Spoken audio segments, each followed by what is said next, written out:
Salam əziz Zəngəzur TV izləyiciləri. Günün vacib xəbərlərini diqqətinizə mən Rəşənə Quliyeva çatdıracağam. İsrail ordusu son 24 saat ərzində Qəzza zolağında 60 obyektə hava zərbələri endirib. Zəngəzur TV xəbər verir ki, bu barədə İsrail ordusunun mətbuat xidməti məlumat yayıb. Göyçayın Çərəkə kəndində güclü yanğın baş verib. Kənddə baş vermiş güclü yanğın nəticəsində sahibkara ciddi maddi ziyan dəyib. Zəngəzur TV-nin məlumatına əsasən, hadisə kənd sakini 1969-cu il təvəllüdlü Sahib Şirinovun əmlakında baş verib.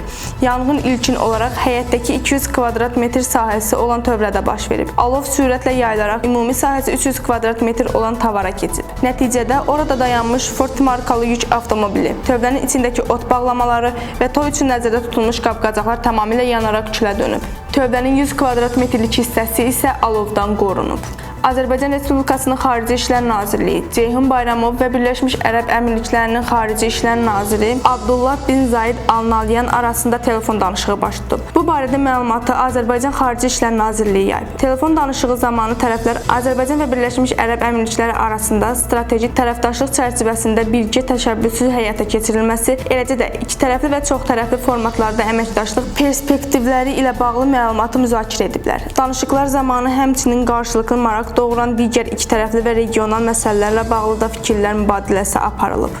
Hörmətli Zəngəzur TV izləyiciləri, bugün olan məlumatlar bu qədər. Növbəti buraxılışlarda görüşmək ümidi ilə. Sağ olun, salamat qalın.